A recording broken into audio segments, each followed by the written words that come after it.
अस्सलाम वालेकुम नाज़रीन, मैं हूं उस्मान मखदूम और आप देख रहे हैं उस्मान मखदूम यूट्यूब चैनल। उम्मीद करता हूं कि आप सब लोग खैरियत से होंगे। आज हम बात करेंगे फूड सेफ्टी के ऊपर। नाज़रीन, ये एक आम सा टॉपिक है, लेकिन इसके ऊपर बात करना क्यों अहम है।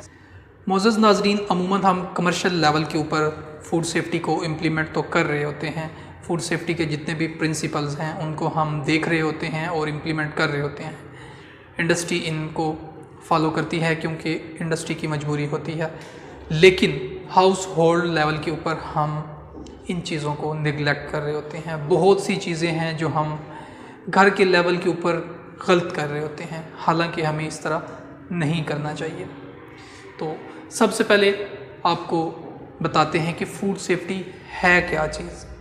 तो फूड सेफ्टी ऐसी प्रैक्टिसेस हैं या ऐसी रूटीन्स हैं जिनके ज़रिए हम फूड को ऐसे तरीके से तैयार करें या फूड को ऐसे तरीके से हैंडल करें या फूड को ऐसे तरीके से स्टोर करें कि फ़ूड के अंदर किसी भी किस्म का कोई हैज़र्ड या कोई ख़तरा जो है वो शामिल ना हो सके, और फूड जो है वो इंसानी सेहत के लिए जो है वो सेफ़ हो, सिक्योर हो, ताकि उसके अंदर किसी भी किस्म का केमिकल, बायोकेमिकल, फ़िज़िकल किसी भी किस्म का उसके अंदर ख़तरा या हैज़र्ड शामिल ना हो।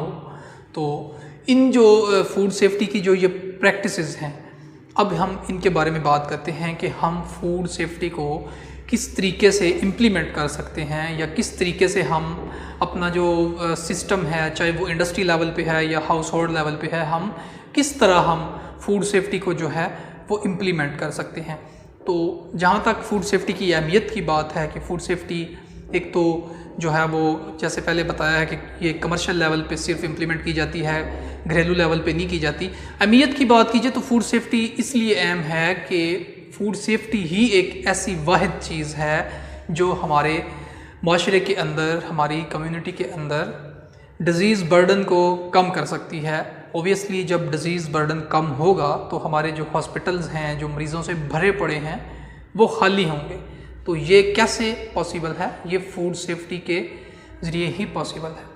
तो अब हम बात करते हैं कि फूड सेफ्टी के ऐसे कौन से प्रिंसिपल्स हैं, ऐसे कौन से कवानीन हैं जिनको हम इम्प्लीमेंट करके इसको लागू कर सकते हैं। तो अब हम बात करते हैं फूड सेफ्टी के 4 principles: clean, separate, cook and chill. तो सबसे पहले हम पहले प्रिंसिपल पे बात करते हैं, क्लीन। क्लीन क्या है? मतलब जैसे कि आपको लफ्ज़ से पता चल रहा है कि सफाई।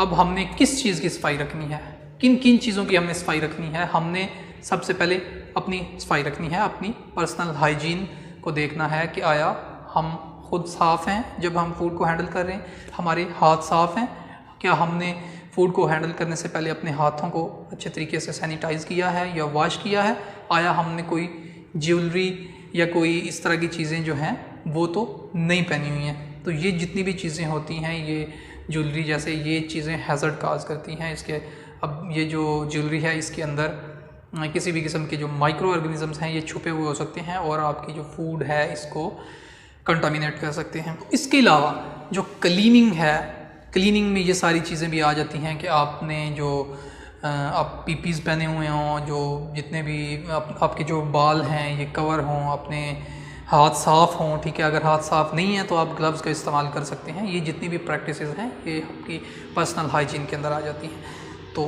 पर्सनल हाइजीन के बाद अब हमने किस चीज़ की सफाई रखनी है? हमने अपने एनवायरनमेंट की सफाई रखनी है। एनवायरनमेंट में आपके सारे, आपका जितना भी इर्द गिर्द का माहौल है, आपकी जो किचन है या आपका जो प्रोडक्शन एरिया है, आया उसका स्टेटस क्या है? वो क्लीन है। जितनी भी फूड कॉन्टैक्ट सर्फेसिस हैं वो क्लीन हैं, वो साफ़ हैं, उनके ऊपर कोई किसी किस्म की जो कंटामिनेशन है वो तो नहीं है। दूसरा जो प्रिंसिपल है वो है सेपरेट। सेपरेट मीन्स के जितनी भी चीज़ें हैं हमने उनको कैटेगराइज करना है कि आया जो रॉ फूड्स हैं वो कहीं पे जो रेडी टू ईट प्रोडक्ट्स हैं, जो तैयार चीज़ें हैं, जो खाने के काबिल हैं, उनके साथ तो नहीं पड़ी हुई हैं। तो ये एक जनरल प्रिंसिपल है फूड सेफ्टी का कि जो कच्ची अशिया हैं, रॉ अशिया हैं, उनको अलग रखें।